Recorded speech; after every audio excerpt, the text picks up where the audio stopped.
We're in the book of Revelation, the 8th chapter and the 5th verse. And the angel took the censer and filled it with fire of the altar and cast it into the earth. And there were voices and thunderings and lightnings and an earthquake. This is referring to the coming war of Armageddon, found in the book of Revelation, 16th chapter, also known as the World War III, which is to be the war to end all wars, and that would usher in the kingdom of heaven from the Most High, Yahweh B'Ashem Yahweh Shai, and the angels destroying this present day system, Esau system, and establishing the kingdom of Israel, whereby the Most High will raise up the children of Israel scattered through North, Central, and South America, and scattered around the planet Earth. It says in the 6th verse, and the 7 angels which had the 7 trumpets prepared themselves to sound. 7th verse, the first angel sounded, and there followed hail and fire mingled with blood, and they were cast upon the earth, and the 3rd part of trees was burnt up, and all green grass was burnt up. Now let's examine the 3rd part. The 3rd part of trees was burnt up, and all green grass was burnt up. What does it mean by the 3rd part? Well, let's go to the book of Revelation, the 9th chapter. We're going to start from the 12th verse. One woe is past, and behold, there come 2 woes more hereafter. The one woe that is past is referring to World War I. The 2 wars more hereafter represent World War II, which took place in the during the 40s, and World War III, which is Armageddon, is shortly to come.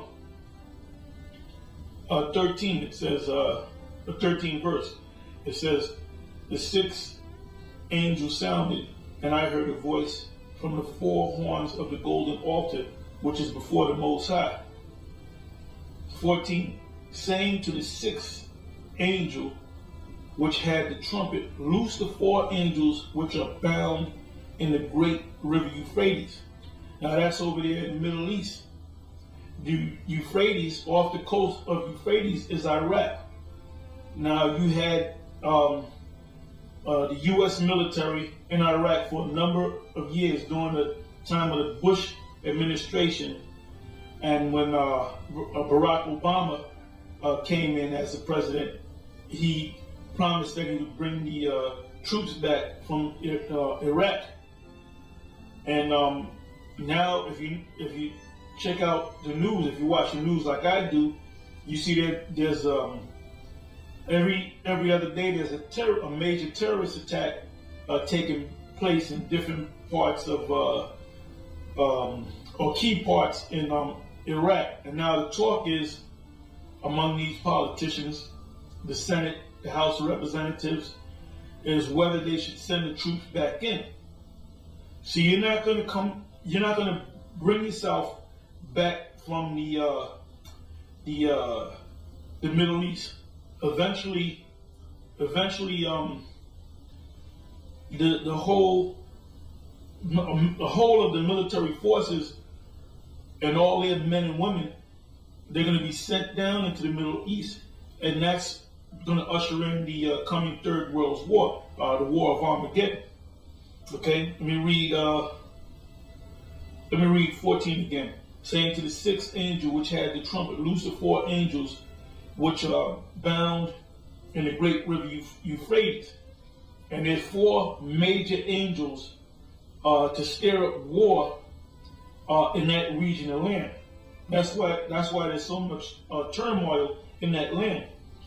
15, it said, and the 4 angels were loose, which were prepared for an hour, and a day, and a month, and a year, for to slay the 3rd part of men. Now, it says here, it said the same thing in Revelation 8. It spoke about the third part of the trees and the grass and so forth. Now, right here it's saying to slay the third part of men. The third part of men, or the third part of man, represents the so-called white man, Esau. Because you have three categories of men. You have the sons of the power, which are the sons of God, which are the children of Israel, which when you break down the word Israel is from the Hebrew word Yasher Allah, which means he, prince of God. He is a prince of the Most High, which makes us the sons of the Most High. So you have the sons of the Most High, or the sons of God. You have the sons of the nations, also known as the sons of men, and then you have the sons of the wicked, which are the Edomites, which are the so-called Europeans today. So the third part of man, the third classification of man, or category of man, would have to mean the so-called white man, the Edomites, Esau, the children of Esau, or the descendants of Esau, which are in power today. So going back to Revelation 8, and I'll read 7 again. The first angel sounded, and there followed hell and fire mingled with blood, and they were cast upon the earth.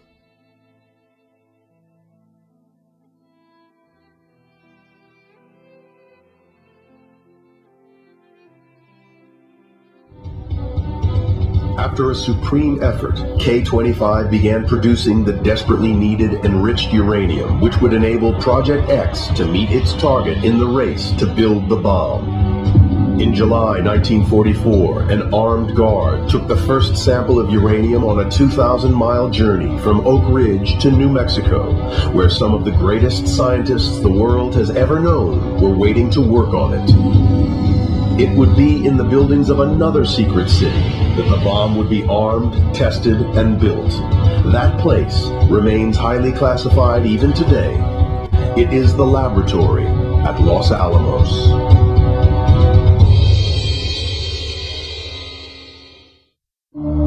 Deep in the heart of New Mexico is the most important site of the Manhattan Project, Los Alamos.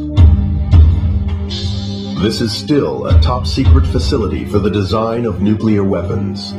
But in the 1940s, it was known simply as Project Y. This was the site where the bombs that ended World War II were designed and built. Very little remains of the original Manhattan Project buildings.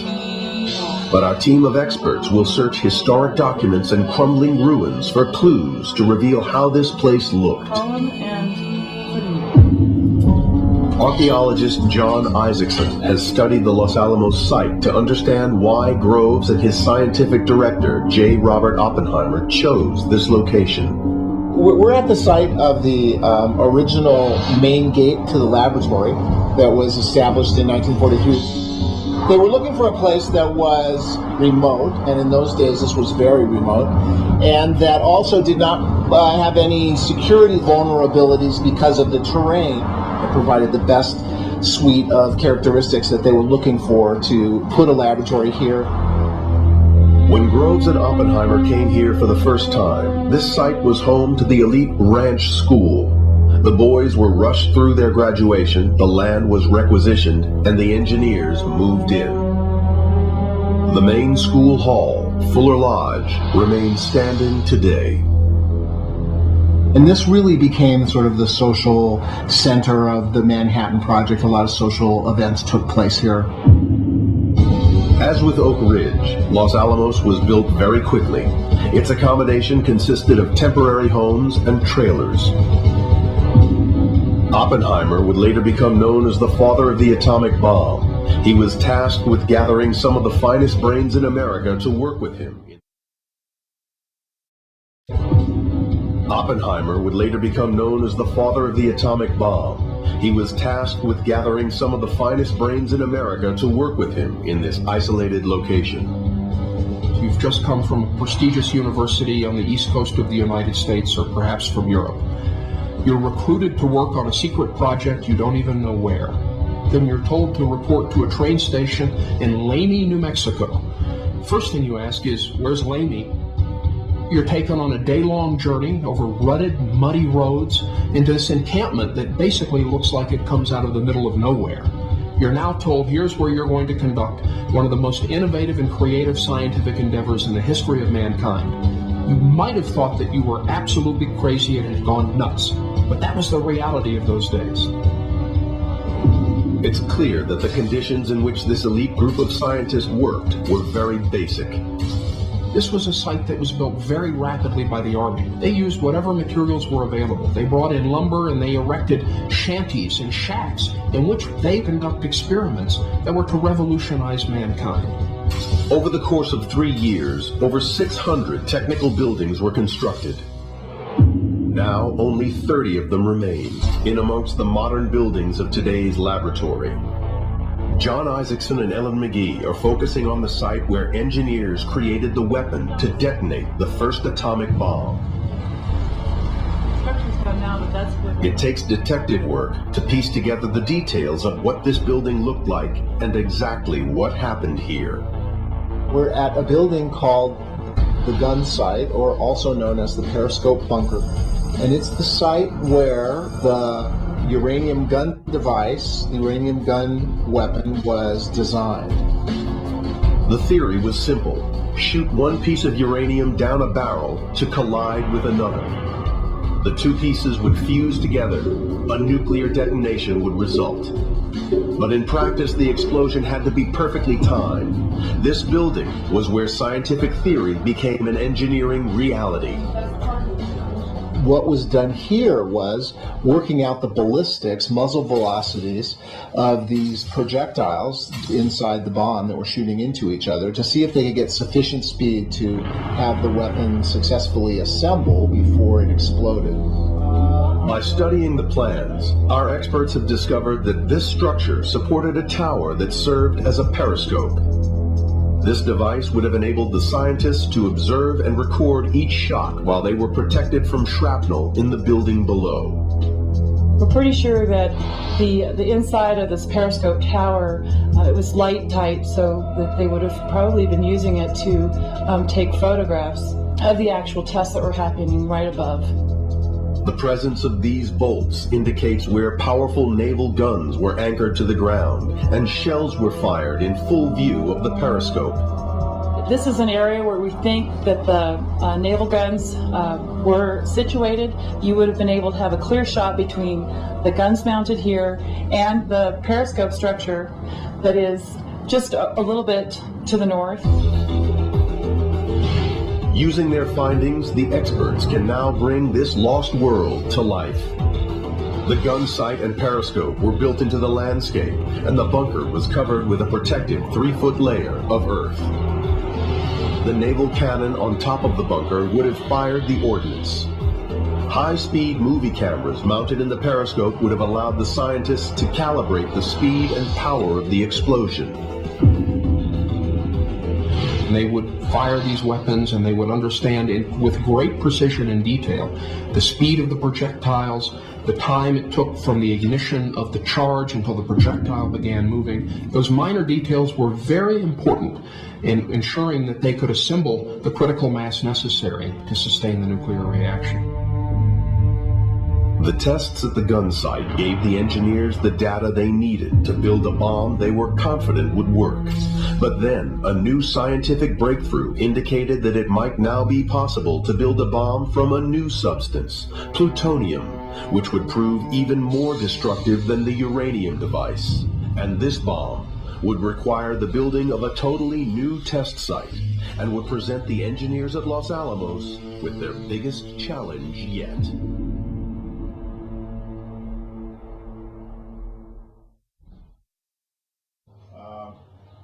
Another term for wormwood would be radiation, because a byproduct of the nuclear missiles is radiation. And radiation, anything that it touches, it poisons it. You know, like if the waters become radiated, you can't drink that water. It's poison. That's why they tell you not to use microwaves, because really microwaves emit radiation. And what it does is it radiates your food. And it's really not good for the system, the human body. So this is why many men died of the waters, because they were made bitter. Meaning, when this nuclear missiles hit this place called America, it's pretty much going to destroy everything. You won't be able to really eat any food. You won't be able to really drink any water. And this is the prophecy, you know. As a matter of fact, I was reading about a good example is what happened in Japan, Nagasaki, back in 1945 with the atomic bomb. Now, we have the nuclear bomb, which is a lot more powerful than the atomic bomb. And I was reading about a guy from Japan, a doctor. He's now in his 80s now, and he actually survived the atomic bomb attack of 1945. And he was asked of how was it after the bomb dropped.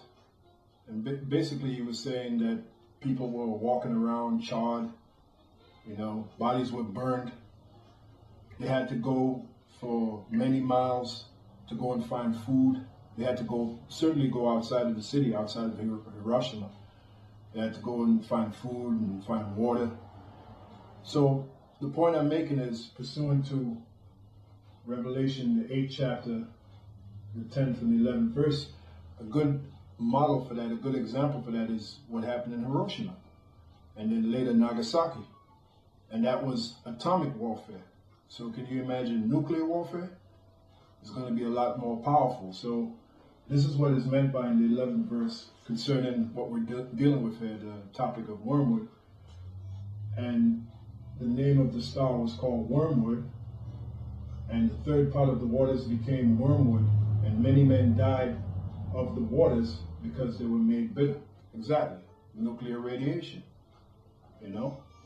And like I said, a good example of that is what happened in Nagasaki and Hiroshima right after the atomic warfare.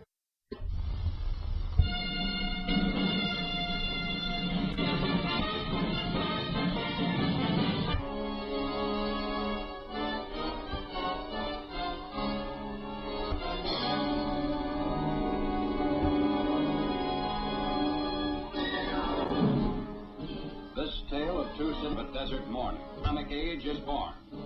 A scientific thunderbolt gives a preview of its destructive force.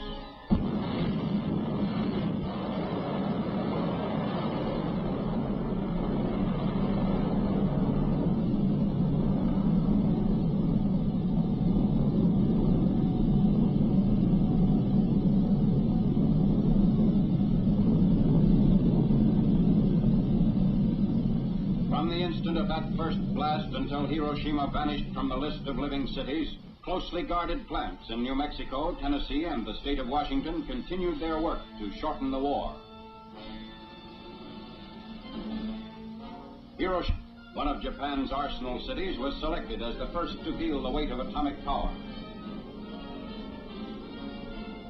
21 days after the New Mexico dress rehearsal, a lone B-29 was over Hiroshima carrying an atomic bomb.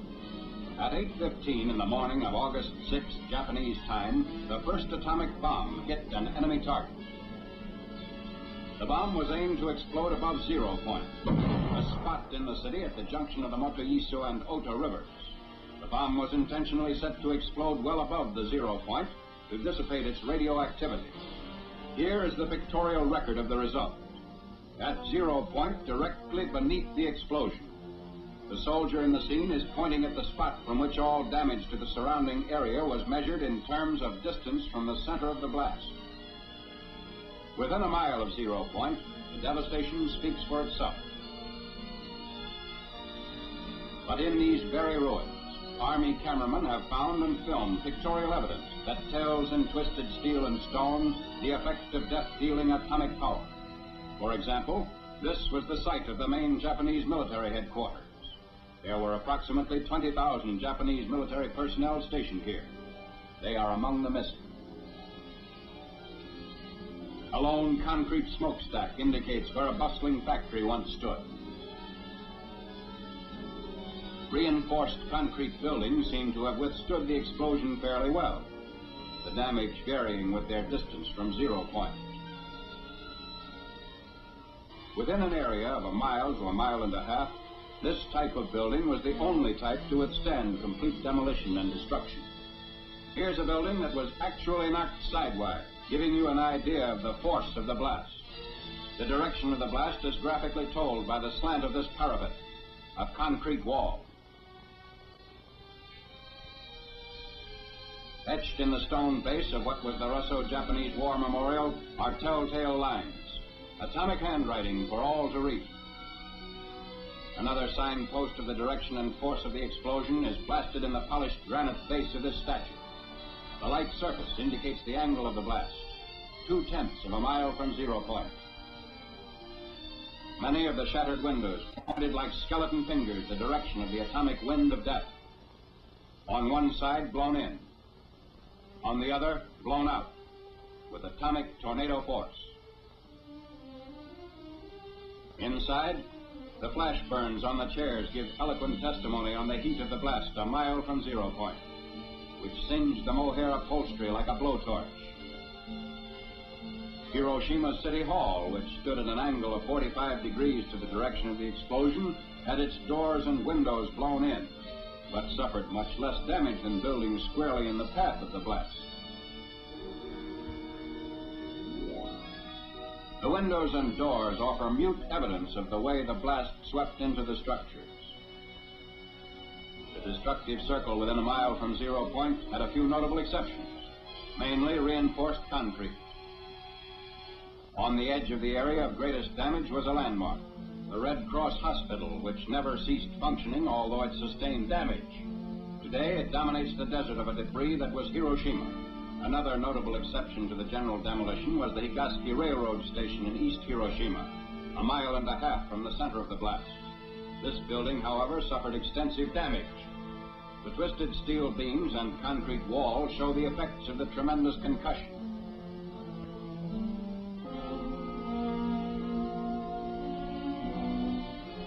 What's left of the Commercial Museum, within 0.2 of a mile of 0 point, also gives indication of the tremendous push of the explosion.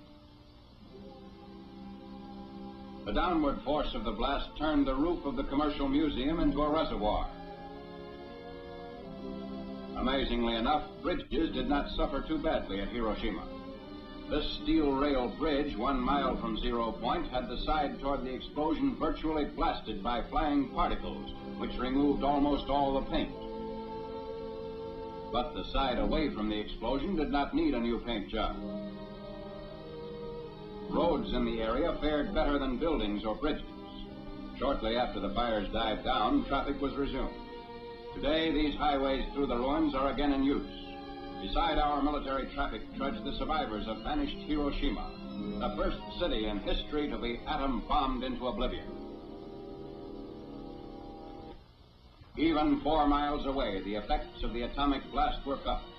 Although a hill between the novitiate of the Jesuits and 0 point lessened the intensity, windows of the main building were shattered. A group of priests witnessed and survived the Hiroshima blast. One of them, Father John Zymus, tells what he actually saw, an eyewitness account. I was in my room, which faces the valley, and suddenly I saw a light, like magnesium light, flashlight, which filled the whole valley. And looking out of my window to find out the reason for this peculiar phenomena, I saw nothing besides this light. And turning from the window to the door of my room, I heard a crash. It may have been 10 seconds after seeing the light, the flashlight. And immediately I was covered with splinters of the window frames and glass sticking into the walls and actually in my flesh itself.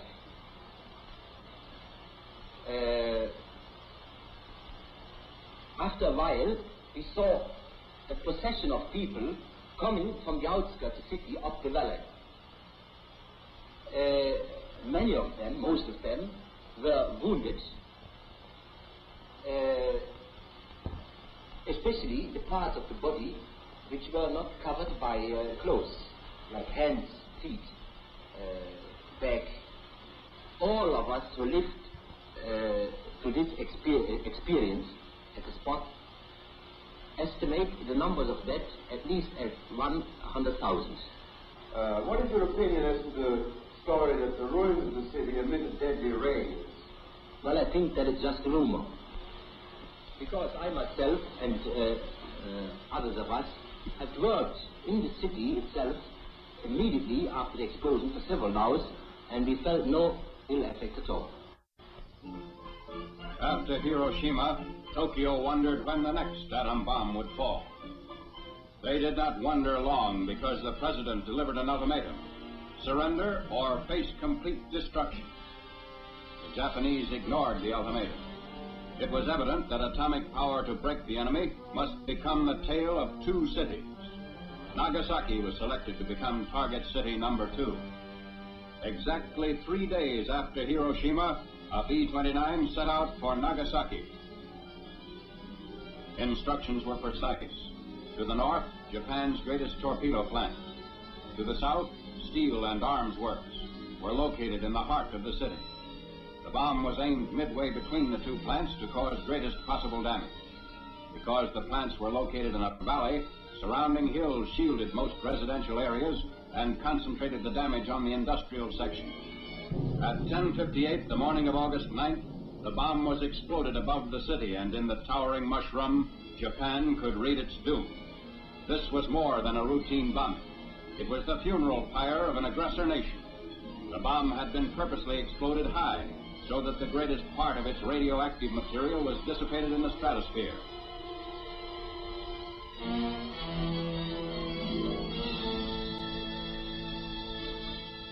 From the air, the skeletons of the Mitsubishi plants made evident that Nagasaki's war-making power was totally destroyed. For the valley area of little more than 3 square miles, blast and fire reduced the industrial plants and surrounding buildings to blackened rubble.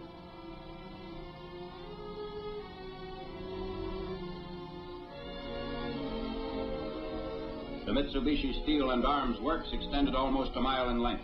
Before the blast, these were modern buildings, constructed like our own American factories. Closer examination of the ruins shows the same complete destruction that characterized the ruins of Hiroshima. Damage to equipment and machinery used in the manufacture of naval rifles, AA guns, and heavy artillery was such that even if Japan had determined to commit suicide by continuing resistance, she could not have salvaged much from the ruins. Smokestacks bent but did not break before the blast. And roads were unaffected, people using them without ill effect shortly after the explosion. The ruins revealed beyond doubt the existence of the shadow factories the Japanese had set up in the nearby residential areas of the industrial valley. You have seen the swath of destruction created by atomic power in this tale of two cities.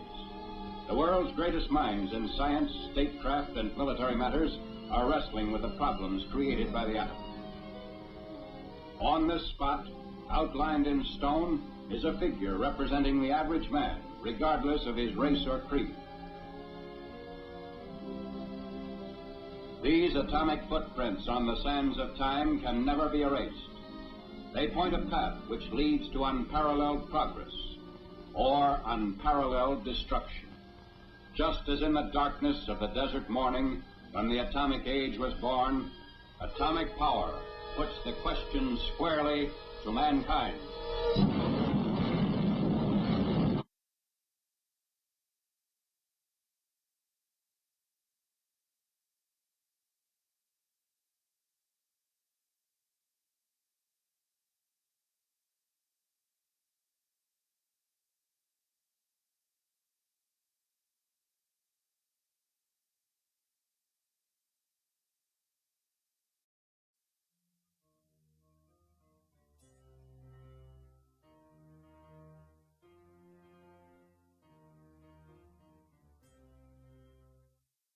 heaven again. The first angel sounded, and there followed hell and fire mingled with blood, and they were cast upon the earth, and the third part of trees was burnt up. In other words, anywhere the Esau, the white man, is established, they're going to be destroyed. They're going to be destroyed. And America, anyone that's left on the soil of America, when the war of Armageddon takes place, you're going to die. You're going to be wiped out, because America is going to become the biggest desert on the planet, as a memorial to Israel that we were brought over here to serve this hard bondage, just like we did back in Egypt. It said in the third part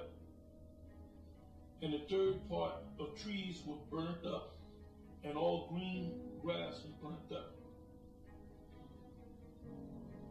8th verse. And the second angel sounded, and as it were a great mountain burning with fire was cast into the sea, and the third part of the sea became blood. That's talking about these missiles destroying of Babylon the Great, which is what you know as is America. And basically, it's talking about, the 7th verse is talking about the trees and all green things, meaning land. So Esau's land is going to be destroyed. And then the 8th verse is talking about the seas. So anywhere Esau uses waters to drink for any purpose, the missiles are going to destroy that too. It says in the 9th verse, in the third part of the creatures which were in the sea and had life, the fishes, the aquatic life, died. And the third part, which is Esau representing the third part of the ships, were destroyed, because their mighty navy is going to be destroyed. Their naval forces. Now I'm going to go to the 10th verse. And the third angel sounded, and there fell a great star from heaven, burning as it were a lamp, and it fell upon the third part, Esau, of the rivers, of Esau's rivers, and upon the fountains of water. 11th verse. And the name of the star is called Wormwood. Now when you look up the word wormwood, the word means bitter. The word takes you to the word, a Hebrew word, which means bitter. And the third part of the waters became wormwood, and many men died of the waters because they were made bitter. Now, if you drink anything that's bitter, it doesn't kill you. So the word bitter, there's a stronger, a deeper meaning to this word bitter. The word bitter actually means contaminated. The 12th verse, and I'm going to go further into that. And the fourth angel sounded, and the third part of the sun was smitten, and the third part of the moon.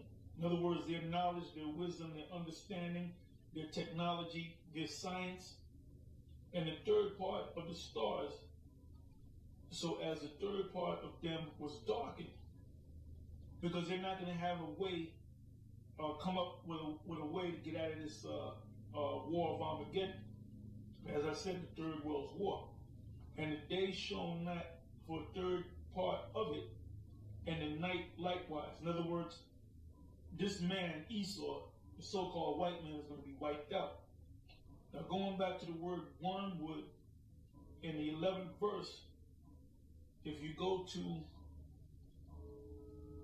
and I heard about this years ago, and I kind of looked it up, and I basically asked a question on Google. I said, does the word Chernobyl mean wormwood?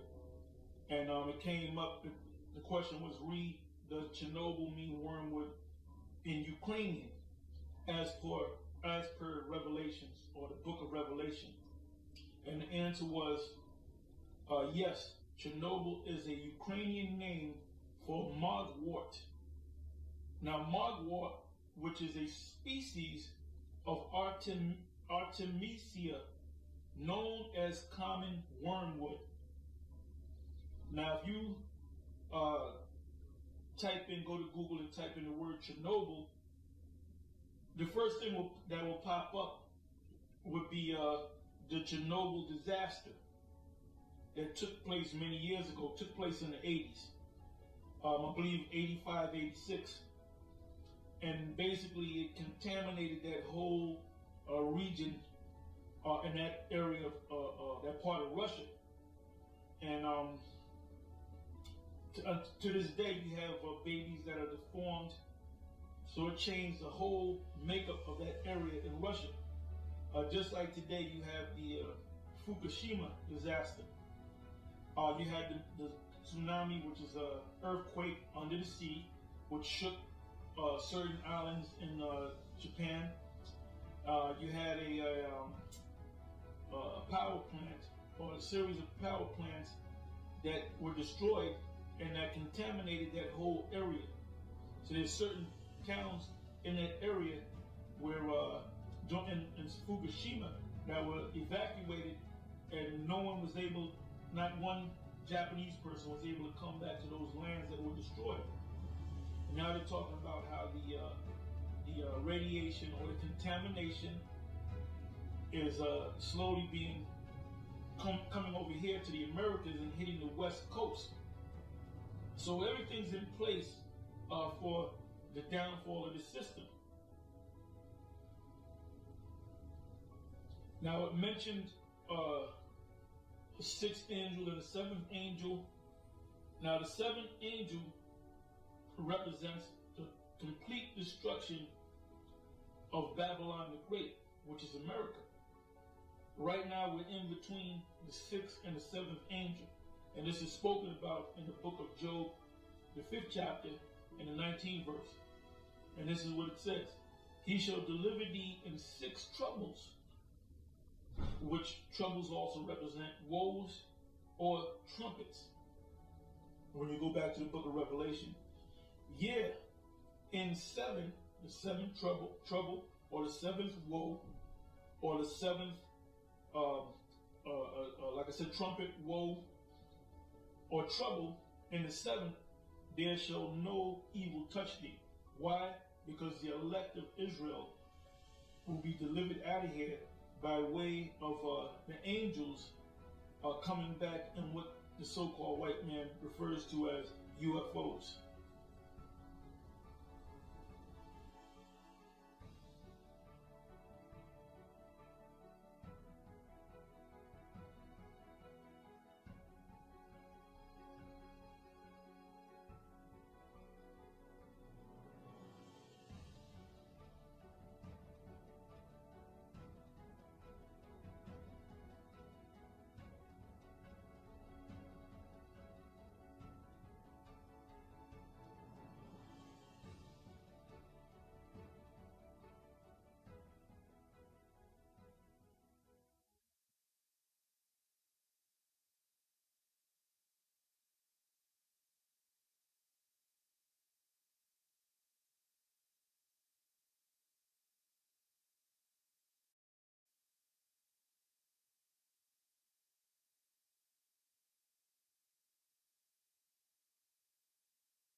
Yeah, shalom. Well, basically, to go into the whole topic of wormwood or worms, worms represent corrosion or the destruction of things, man.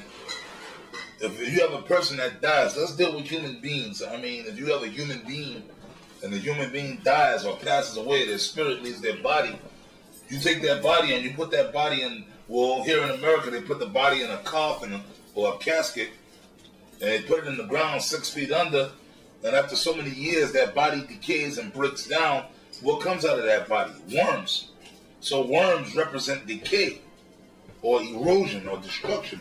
When you dig in the ground, in the earth, where they put dead bodies, where things decay and rot, you find worms. Even if you dig into the ground, I was a little kid, I used to like to play in the dirt, used to dig up in the earth and you will see that we have what's called earthworms, man.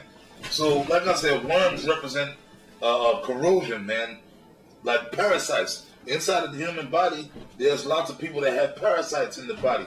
But parasites they're like creatures that feed off fat or feed off the human body. Okay? But pretty much, Wormwood, or the worm, pursuant into the destruction of America, America is rotten from the inside out, man. Those worms of destruction are all inside. The parasites or the worms of destruction are all inside of America, feeding off it, destroying it. America's rotting away. Pursuant to the scripture, like Isaiah 47, we can read it, and that scripture goes into how America is pretty much rotting away. Let's stick with that premise even. Okay, like I mentioned earlier, you have a dead body. And you take that body and you dig, or even if you leave it laying out, or if you bury it in the ground, what happens, that body rots away and those worms and maggots start to come out of that body. So America is really pretty much a dead body that's rotting away under the ground, and the worms, that worm of destruction is coming up out of it, man. Shit, I'll read it. We have Isaiah 47:1. Right, bear with me because this particular Bible, the words are real small, but I'll read. Come down and sit in the dust, O virgin daughter of Babylon. Sit in the dust, O virgin daughter of Babylon. Sit on the ground. There is no throne, O daughter of the Chaldeans. This is talking about America.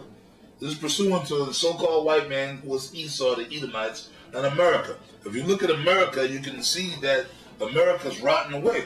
It's being destroyed, man. The music is not what it used to be. If you look at the music that comes out now, the music is garbage. The food is all polluted. The food don't even taste the same. Okay? Now, you might take this as a joke, but it's realistic. You could go to McDonald's, which that's not even real food. It's GMO food, which eating that creates worms in your body, okay, which will destroy you on a physical level. But anyways, when I was a kid, or years ago, 20 or 30 years ago, no, let's say 30 years ago, if you went to McDonald's and got you a meal from McDonald's, the food tasted completely different. You actually got a real hamburger, real potato, french fries. The food, you could smell it. You could smell it in the air, okay? Or if you went to a place like, let's say, Kentucky Fried Chicken and got you a bucket of chicken 25, 30 years ago, man, you knew that was some delicious, good eating. But now when you go, it's all artificial food. It's not real food. And it destroys you. So even the food nowadays, I just use those as small examples. But on a whole, man, when you go in the supermarket and you're going to call yourself cooking your own food, even when you look at the food that you're buying in the supermarket, man, that food is not of the same quality. So the food is deteriorating. Even cars. These vehicles and these so-called cars that you drive now, they're made of plastic, man. You get in an accident with one of these cars, it breaks up like a little Matchbox car that you brought inside the CVS somewhere or something like that. Back in the days, in the 30s and the 40s and the 50s, they made them cast iron cars, man.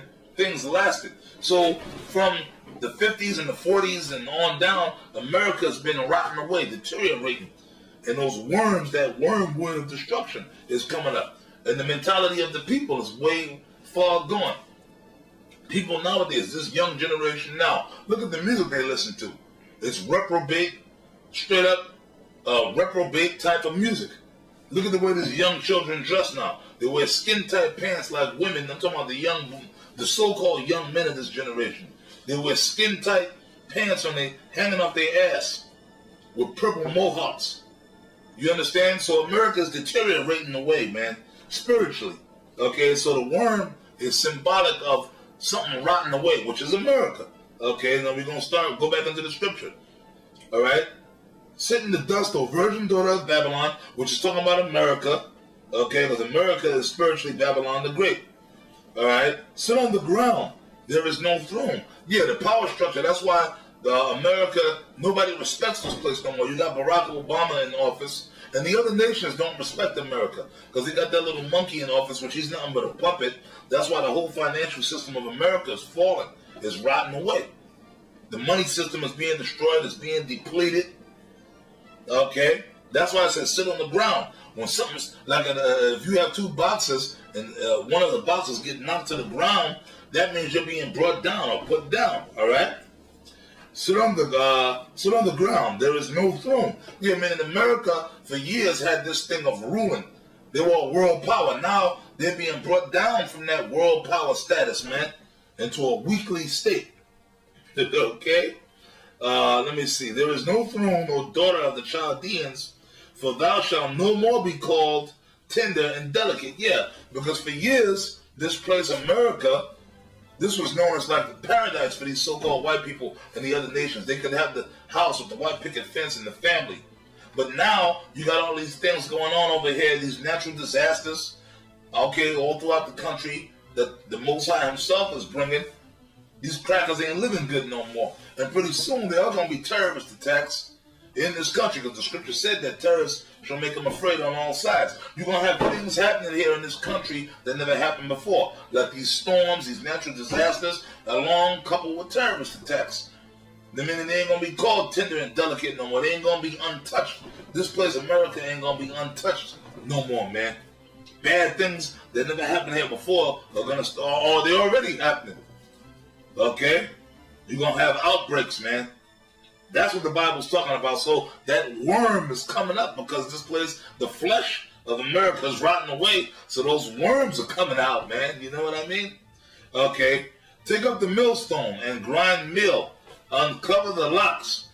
Make bare the leg. Uncover the thigh. Pass over the rivers. That's what's happening, meaning the so-called white man in this America is being, when it says uncover the thigh, like if you have a woman and she has a dress on and you pull that dress up and you expose the woman's thighs and legs, you can see it. So everybody's recognizing this place for being the bullshit, weak place that it is, that it's really nothing but smoke and mirrors. It's a farce. You understand? So this country's dying. America's it's being depleted. It's rotting away. You understand? That's pretty much what the scripture's saying. Take up the millstone and ground mill. Yeah, you got people out there looking for jobs, trying to work, trying to do anything they could do here in America to make a dollar. Because the jobs, man, and then the unemployment is being cut. Because so many people are getting laid off and people are out looking for jobs. You got people with college degrees now, man, working at McDonald's and Burger King. Because they're trying to get that money any way they can get it. You got women, there's a lot of these so-called women that are losing their jobs and got to feed their kids. They're going to turn to swinging on the pole and prostitution. Okay? I'm going to read a little bit more. Okay? Third verse. Thy nakedness shall be uncovered. Yea, shame shall be seen. Yea, thy shame shall be seen. I will take vengeance, and I will not meet thee as a man. That's pursuant to 2nd Ezra, the 13th chapter. When Yahushua, who the world calls Christ, when he comes back, who he is, a so-called black man, an Israelite from the tribe of Judah, when he comes back, he's going to come back as a force, as the irresistible force meeting the immovable object, right? America is supposed to be this immovable object. But when Yahushua comes, that immovable object is going to melt like butter in a hot frying pan, man. That's what's going to happen.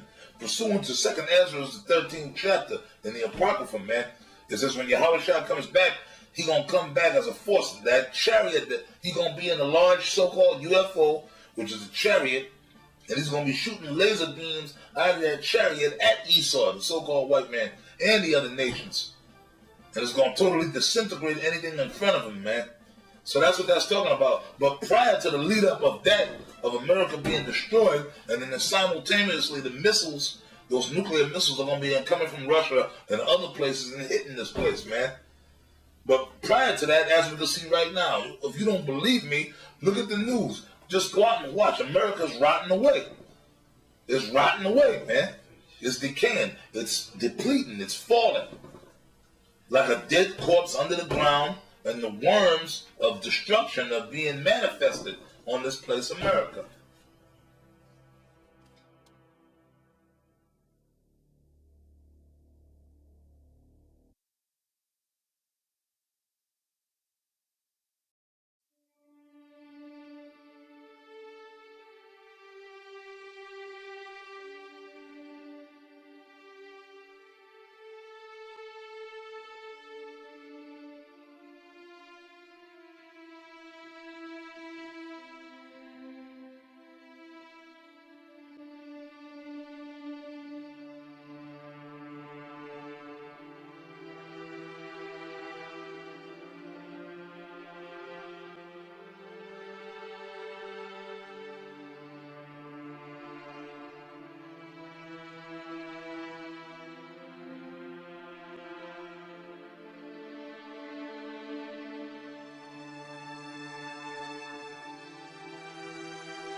Revelation chapter 8, verse 10. And the third angel sounded, and there fell a great star from heaven, burning as it were a lamp. And it fell upon the third part of the rivers, and upon the fountains of waters. And the name of the star is called Wormwood. And the third part of the waters became wormwood, and many men died of the waters, because they were made bitter. Now, the term wormwood basically means contamination. Now, the scripture calls it bitter, but it's using it in a bitter as a sense of not sweet, but something bitter. But it really goes more into contamination, because when you have like a nuclear spill, as you've had many, one of them being Chernobyl in Russia, and the term Chernobyl literally means wormwood when you translate it from its original language. Recently you had Fukushima, which is a nuclear spill of Fukushima, and that made the waters bitter, or wormwood, which is not, like I said, it's not bitter as far as not sweet. It's bitter in the sense of contamination, and that's basically to let you know that what the scriptures speak about when it speaks about wormwood, it's talking about the contamination of nuclear disaster. You know, because when you go back in time in the prophecies, the earth in the beginning, when men became wicked, was destroyed by water. And that water that it was destroyed by the flood. You know, the flood that was prophesied by Noah, which was a preacher of righteousness or a prophet. You know, he basically the Lord basically destroyed the earth by water. And that was something that he basically told Noah that he was going to do. That's why he had Noah prophesying it. Now, in this time now, the Lord had already made a covenant with man that he wouldn't destroy the earth by water again. That's why you have a token of the Lord, which is the rainbow, which is a token that when we see it today, it will remind us that the Lord would never again destroy the earth by water. But the Lord never said anything about destroying the earth by fire. And that's why the Lord gave the so-called white man the technology, or the Edomites the technology of splitting the atoms and creating nitrogen and atomic and nuclear energy, so that they can destroy the earth eventually by the nuclear fire. And the Lord gave them the technology in what's called a nuclear missile, or an ICBM, intercontinental ballistic missile, which would be able to travel from one part of the earth to the other to destroy this earth, because of the fact that was the form or the manner in which the Lord was going to destroy this earth. Now, when you read the book of Peter's, because like I said, when you read Revelation, the 8th chapter, the word for wormwood, it only gives you the sense of bitterness, you know, as in not sweet, but bitter. And it really goes more into contamination, because that's what nuclear energy does. It basically contaminates plutonium and different other forms of contamination, or nuclear fallout or waste, or whatever the case may be.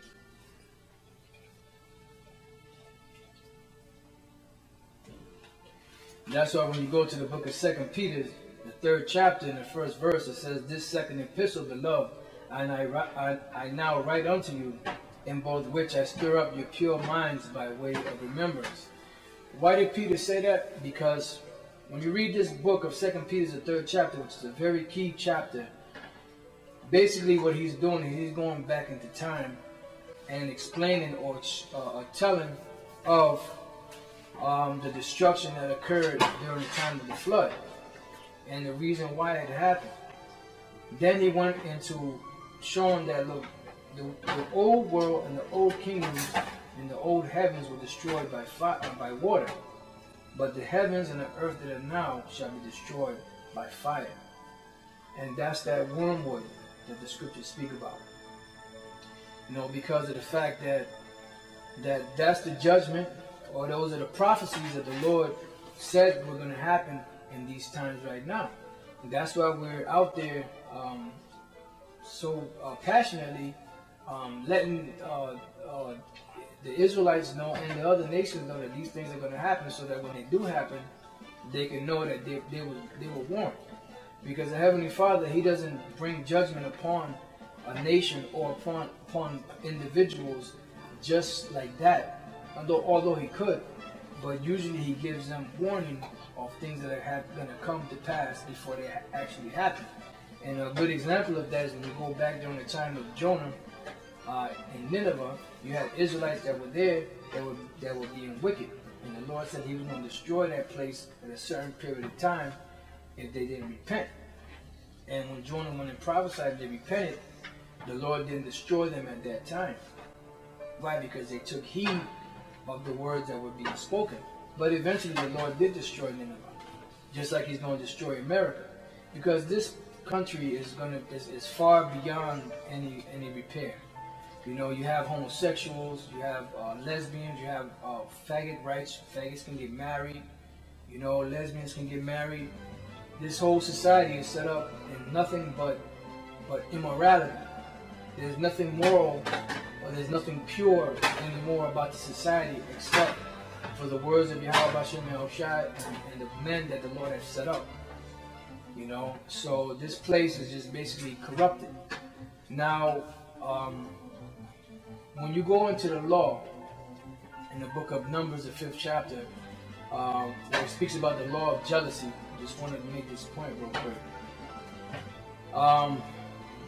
The priest, when a man was suspicious of his wife committing adultery on him or cheating on him, and he wasn't sure if she did or not, he would bring her before the judges, and they would give her water, and she would drink it, and if she was cheating, her thigh would rot, and other parts of her body would rot, you know, which would become bitter or poisonous to her, you know.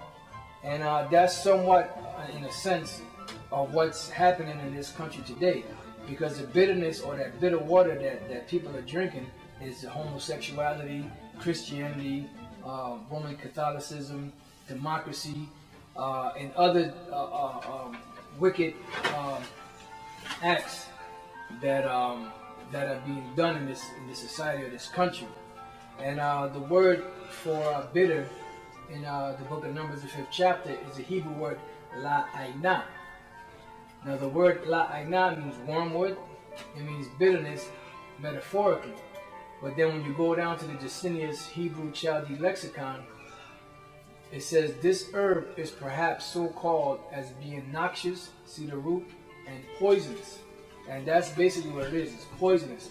So basically the word wormwood is basically something that's poisonous because it becomes contaminated. And that's what these nuclear bombs are going to do. You know, they're going to contaminate the earth, but through this nuclear waste or these the elements that are made up of it, namely plutonium. But what's going to happen is the fire that's coming with it is going to purify the earth, and it's going to bring it back into a better earth, back into a Garden of Eden, so to speak. You know, and it's good. So at the same time, the Lord's going to destroy the earth by fire. He's going to contaminate the waters, but they're going to be cleansed by the fire that's going to come back or come with these nuclear missiles. You know, so with that, you know, that concludes this segment of Wormwood, poisonous, and the nuclear missiles.